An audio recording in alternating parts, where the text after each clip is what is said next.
Hello again, everybody. Welcome into Gamecock Central Radio. We are hours away from kickoff now of the 2016 Gamecock football season. South Carolina opening it up tonight at Vanderbilt in an 8 o'clock kickoff. It's the start of the Will Muschamp era. Emerson Phillips with Chris Clark here on Gamecock Central Radio to preview the ball game. Chris, I want to play devil's advocate with you. The Gamecocks were 3-9 last year. It was South Carolina's worst record in 16 years. And I've heard some local media members in particular saying that the Gamecocks will be bowl-bound this year. Their predictions are 6 or 7 wins, possibly more if the quarterback play is good and the defense is improved. But, again, Chris, to play devil's advocate, South Carolina was 99th in the country in total offense last year, 117th in the country out of 128 teams in red zone touchdown percentage. And we've talked extensively about the problems the defense had last year, last in the conference against the run and last in points allowed. So, Chris, how does South Carolina improve on this 3-win total last year with no Farrell Cooper and no Sky Moore? I know folks are excited about the new coaching staff, but how does South Carolina get better this year? I think all those points that you brought up are fair. And it's interesting. One of the interesting things this offseason to me, Emerson, is to see, I guess, the juxtaposition of, what the national media thinks and then what some of us think in the local media. And now those opinions vary. There are some people nationally that think South Carolina will not be good again this year. Some people think they'll be improved. Some national people think Muschamp won't win at South Carolina because he didn't at Florida. Some people are the opposite. And locally, we can vary in those opinions too, but the I don't want to say the consensus, but more people on the national side are not sold on South Carolina.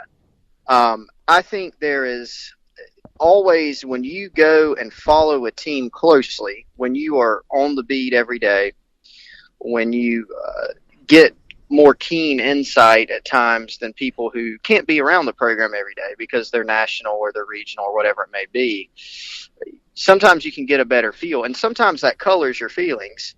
And so if people are looking at this team and saying they're going to be improved for several reasons, I think those are also fair points. It's understandable to look at this team and go, there's not many established skill players. There's not an established quarterback. Defensively, they have is sort of in a show me state where they've got to actually show that improvement before people believe it. But as for the reasons that they can actually improve, look, as mishmash as this team was offensively last season, you've got to consider that they're starting walk-ons in a lot of games, and at times they move the football against SEC teams and against Clemson. They scored points on Tennessee, Texas A&M, Clemson. They were offensively in some of those games and really in some of those did enough offensively to win the football game, and the defense let them down over and over. But I can give some reasons as to if this team improves, why it would be. And number one, it would be, an offensive system that's going to be cohesive. It's going to be sort of similar to what they ran last season. It fits the personnel. They have some more talent at wide receiver, although it's young. Remember that Deebo Samuel didn't play a lot of last season, and he probably would have made a difference. They'll use the tight ends a lot. The offensive line is experienced, has some talent, has some depth. Defensively, there was always a feeling last season that this team just wasn't squeezing out what it could out of the group. Now, there's still a severe lack of depth in the secondary. They can't afford an injury.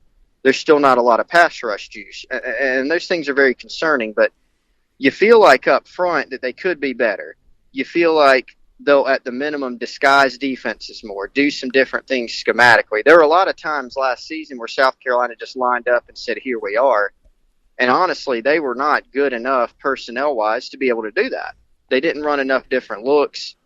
This year, they won't be sitting ducks as much. Then you have, you throw a Jamarcus King in there. You throw Rashad Fenton's emergence in there. And again, they'll have to stay healthy.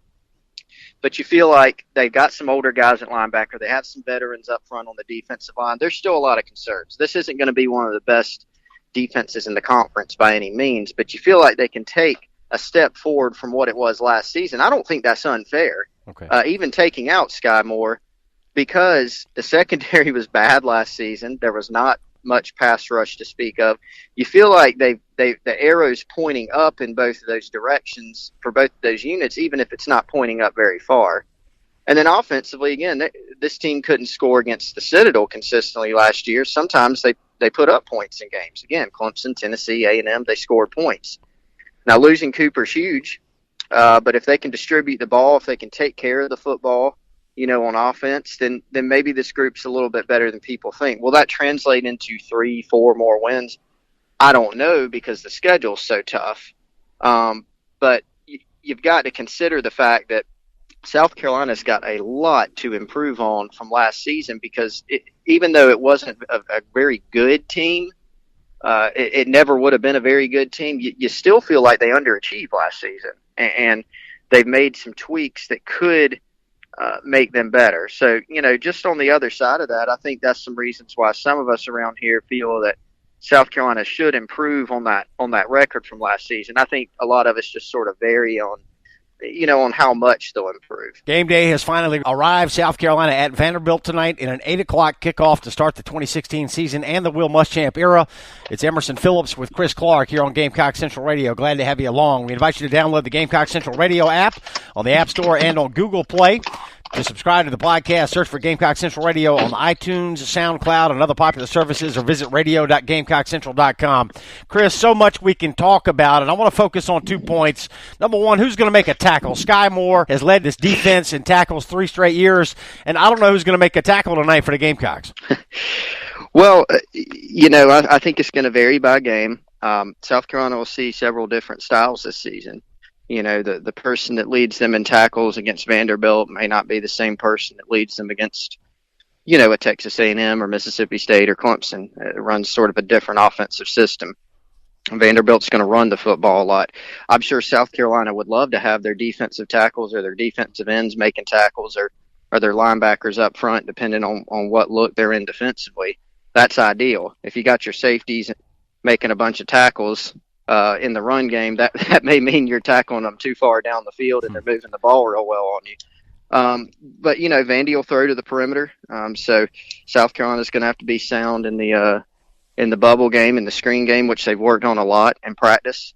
And they'll have to do the same thing offensively, by the way, in terms of blocking out there, because of how they'll operate the offense. But I've gotten that same question about who could lead this team in tackles. It's one of those many, many unknowns.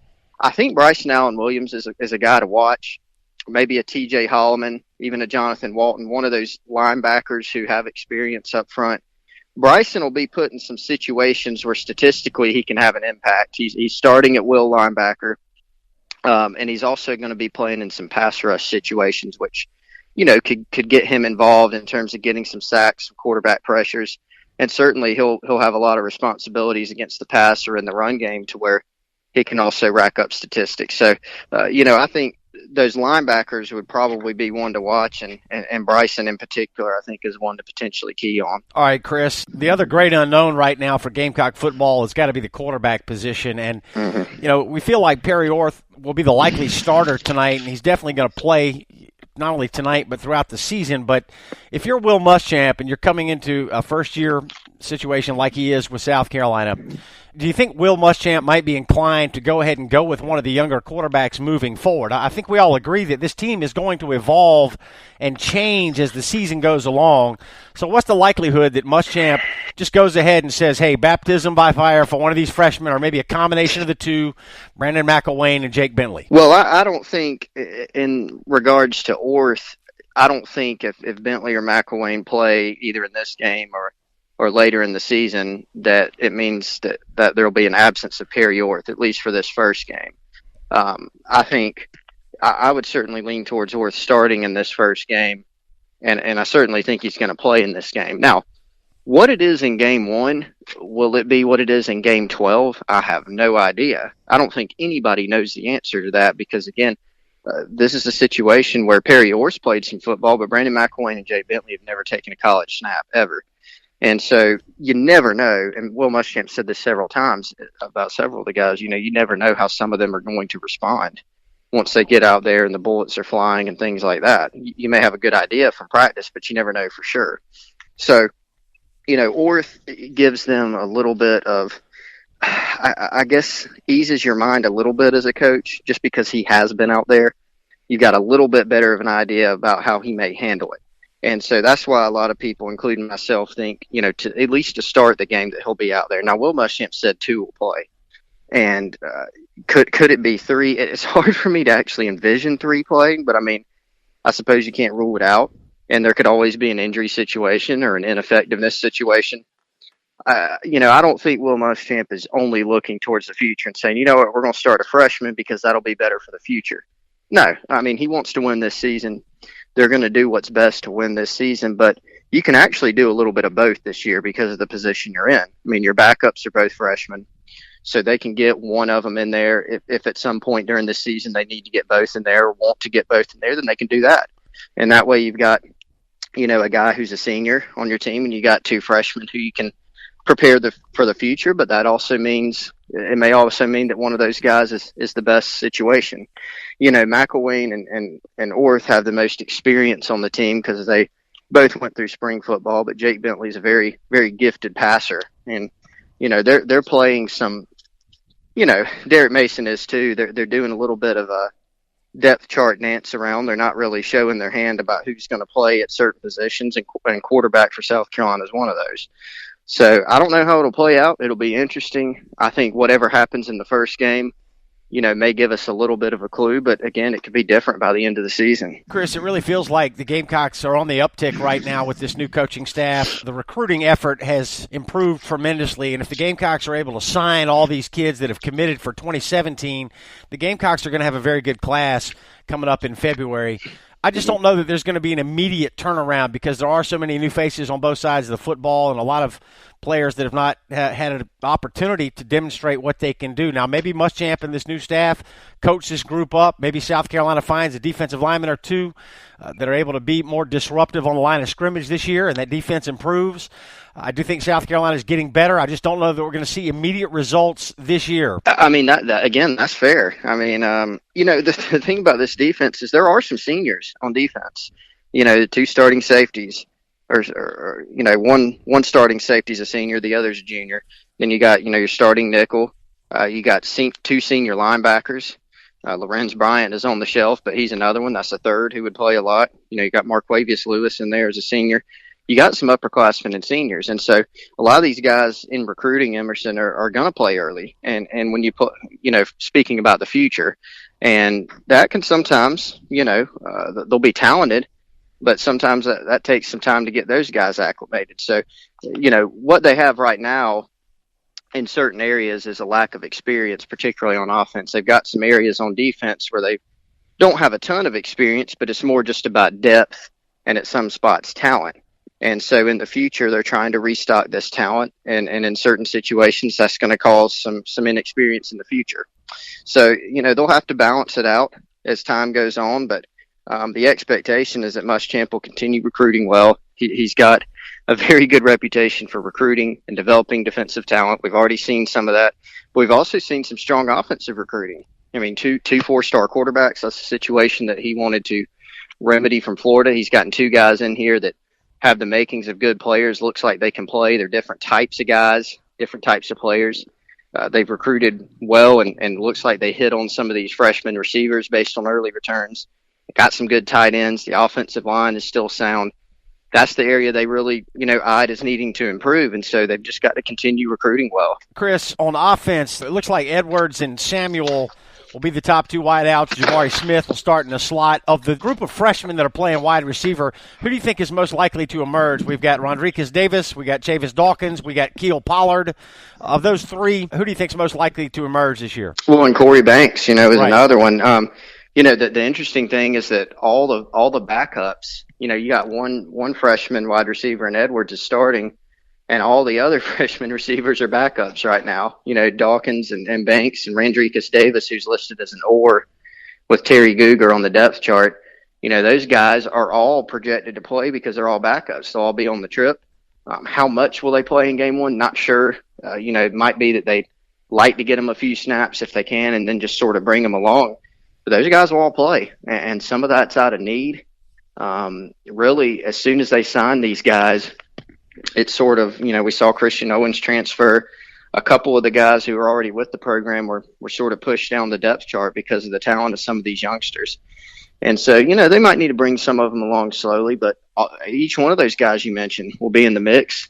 It depends on how much they play as to what kind of impact they make. Pollard has been playing tight end, of course. He can play that H-back or tight end sort of spot. They can move him around and create some mismatches because of his body type and skill set. So Muschamp said that he'll play a lot too, and they got several tight ends that project to play this season. So really any of them could have an impact. I don't think they'll have a huge one, at least at first, just because they're probably trying to bring them along as true freshmen. And they got some guys, Jamari Smith and Brian Edwards, another freshman, and of course Deebo Samuel, and then Hurst and Crosby at tight end. Yeah. That are ahead of them all. Okay, and obviously, wide receiver production, tight end production is going to be heavily dependent upon solid quarterback play, and there's just a lot of unknowns right now with regard to that. So, Chris, talk about Vandy. Give us a scoop on Vandy. What do you know about them? Well, you think of Vanderbilt, you think of Derek Mason and the job that he does as a defense-minded coach. He runs his own defense. This is their third year in the defense, and they've got a veteran group. They got some guys that have started a lot of games, and they're more talented than a lot of people think. A lot of people look at Vanderbilt and say, I don't have much talent. That's not really true. They've got, a nose guard, Lialo, who moved out to end actually in their 3-4 is very good. Adam Butler caused some problems against South Carolina in the past over there at defensive tackle. They got a couple of corners, including Torrin McGaster, who have a lot of experience. And their linebackers are really their strength. And in that 3-4, those are the guys you're going to see making a lot of plays. So Zach Cunningham, former 4-star recruit's a really good one. Oren Burks will play the star position, which will sort of be a hybrid guy. You might see him rushing the passer a good bit on Thursday night. And so they have some talent out there. They're going to be fundamentally sound. They're going to try to stop the run, which again is a question mark for South Carolina. May put more pressure on their passing game. And so they're going to be fundamentally sound. Offensively, that's their big question. They were bad offensively last season. Our special teams gave up a lot of big, bad plays. Those are the two areas they wanted to shore up. And so, the thought is that they'll be better on offense, sort of how some people are projecting South Carolina's defense to be better with some changes. But really it comes down to Kyle Shermer, how well he plays at quarterback. He's a former 4-star recruit. They had bad problems with turnovers last year, so ball security will be big for them. And, Ralph Webb's a good running back. They'll be solid on the line of scrimmage, and they have some guys that can catch the ball. Trent Sherfield, C.J. Duncan, who missed all of last season. They missed him pretty badly, and they got some tight ends who are capable. So this isn't the most talented offense or in the upper echelon that South Carolina will see, but they have some capable guys. And especially, on defense, that's the area where you're really concerned matching up against Vanderbilt. All right, very good, Chris. A lot of questions about Gamecock football tonight. We finally start to get some answers. What are your plans for the game? I'm going to sit down and watch it, I'm sure, multiple times and break it down and see how it goes. And we'll have plenty of analysis during and after the game at GamecockCentral.com. Yes, sir. Chris Clark will be rolling out a lot of content, a lot of coverage for you on this Vanderbilt game tonight here on GamecockCentral.com. Chris, we appreciate your time. Thank you. All right. Thanks for having me, Emerson. All right. That's Chris Clark, and I'm Emerson Phillips, and this is Gamecock Central Radio. Thanks for joining us.